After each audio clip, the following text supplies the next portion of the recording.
Samantala, mahigpit na seguridad ang ipinatutupad sa Araneta Bus Terminal sa harap ng pagtagsa ng mga biyahero ngayong Semana Santa. Samantala, nagpaalala naman ng pamunuan ng terminal sa ating mga kababayan na iwasan na ang pagdadala ng babawal na bagay para hindi maabala sa inspeksyon. Ang ulat mula kay Ria Fernandez. Bantay sarado ng mga pulis ang Araneta Bus Terminal sa Cubao, Quezon City. Patuloy kasi ang buhos ng mga biyaherong uuwi sa probinsya ngayong Semana Santa. Kitang-kita ang mga pulis at K9 units na naglilibot sa paligid ng terminal at nag-iinspeksyon sa mga bagahe ng mga pasahero.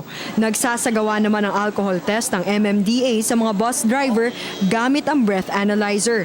Ayon sa commander ng Police Station 7, Inspector Mario Manipon, wala silang namamataang anumang banta sa seguridad sa terminal magmula pa noong nakaraang linggo.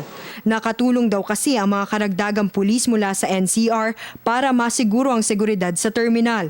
Upang makaiwas sa aberya at maging komportable at ligtas ang biyahe ng ating mga kababayan, may ilang paalala si Manipon.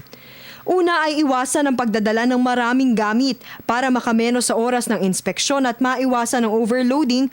Ngunit kung talagang maraming bagaheng dapat dalhin, siguraduhin bumili ng tiket ng Pangalawa, huwag magdala ng mga ipinagbabawal na gamit tulad ng iligal na droga, matatalim na bagay, LPG at iba pang flammable materials.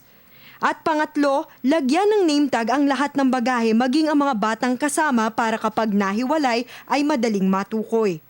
Para naman sa mga bus driver, huwag uminom ng alak bago at habang nasa biyahe. Siguraduhin ding nasa kondisyon ang inyong sasakyan bago umalis. I-check ang gulong, brake fluid, makina at iba pang mahalagang parte. Mayroong nakapintang hotline ng LTFRB bawat pampublikong sasakyan na pwedeng kontakin ng mga pasahero sakaling hindi maayos ang pagmamaneho ng kanilang driver o kaya naman ay may aberya sa makina.